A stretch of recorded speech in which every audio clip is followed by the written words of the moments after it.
The Trump administration is looking to roll back protections for wild birds. The 1918 Migratory Bird Treaty Act was already weakened in 2017 after a court essentially halted its power to hold corporations criminally liable for mass bird deaths on industrial sites. Now, the Trump administration wants to formally change the law so that bird deaths are counted as accidents.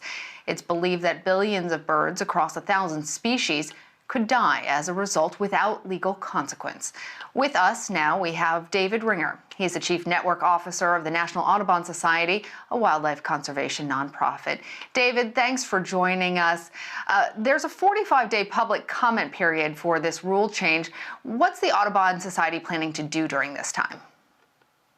Thank you for having me. So we filed a lawsuit 2 years ago when the court ruling you mentioned was put in place. And now we've been working over those 2 years, and hundreds of thousands of Americans have already raised their voice and said to the Trump administration, we don't want you to take this action. So we're going to keep that up over the next 45 days. In addition to our lawsuit with several partners, 8 state attorneys general have also filed lawsuits. So from people speaking out to using every tool in our toolbox, we're going to do everything we can to keep this terrible ruling from taking full effect.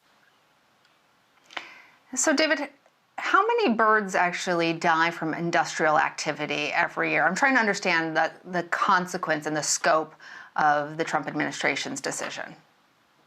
Sure. Well, a note of context, a study came out last fall from Cornell University and others that showed that since 1970, less than the lifetime of my parents, we've lost 3 billion birds in North America. That's about a quarter of our bird life. So we're at a time where we don't need to be taking protections away. We actually need to be putting protections in place.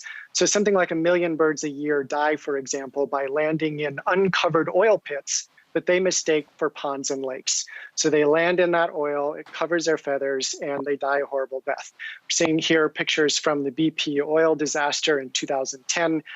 We think that between 100,000 and 1 million birds died in that catastrophe despite the rescue efforts. And if this particular interpretation of the law had been in place when that happened, BP would have had no liability under the Migratory Bird Treaty Act because they could have simply said, well, we didn't mean to kill all those birds. And I think having worked on the Gulf Coast during that period of time, that's unconscionable. Well, the law hasn't really been enforced for the last 3 years. So is the president just codifying what's already happening, or is this actually taking it a step further? What the president is trying to do is put in place more permanent interpretations of how they've been behaving for the last couple of years. So there are major questions about the legality of what they're doing right now. This is reversing decades of bipartisan consensus from Republican and Democratic presidents since the 1970s at least. So now what they're trying to do is make this more permanent so that it's much harder to reverse in the future.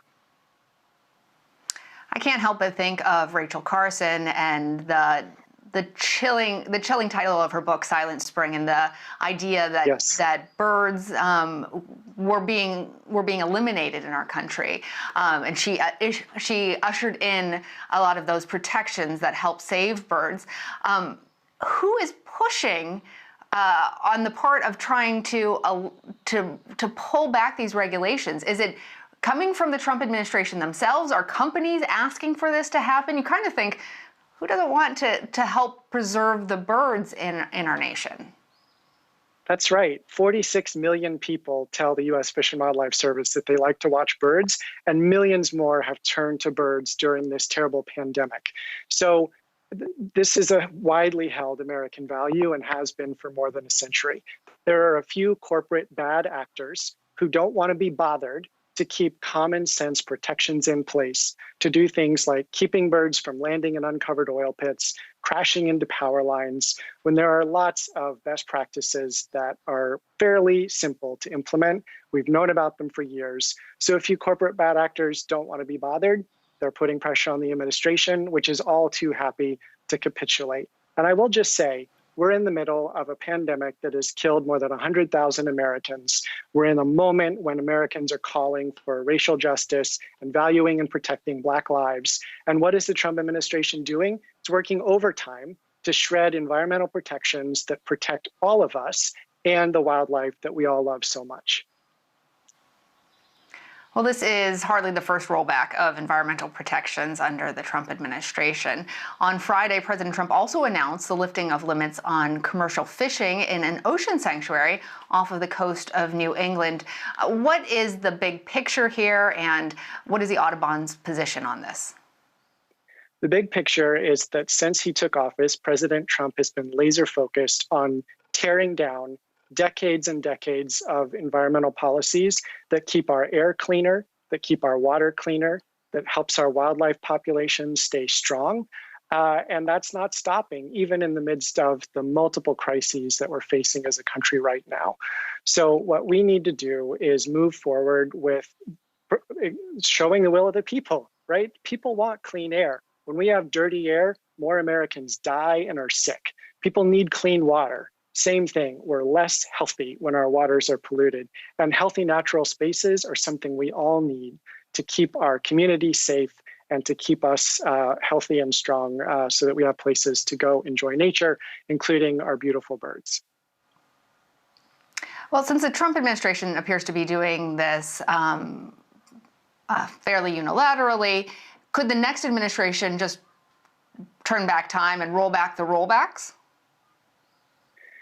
In theory, some. So one of the things that the White House has done is roll back some of the administrative actions taken by the Obama White House, for example. So there's this push-pull going on between administrations. What we need is things to be put in place that demonstrate the will of the American people. And one of the most important ways for that to happen is through Congress. So there's a bipartisan bill in Congress right now called the Migratory Bird Treaty Act that restores decades of consensus on protection for North America's birds. We need Congress to lead. That bill is up for a floor vote at some point soon. So we need Congress to reflect the will of the American people and put in place permanent protections that aren't quite so subject to the yo-yoing back and forth between administrations. That's a good point.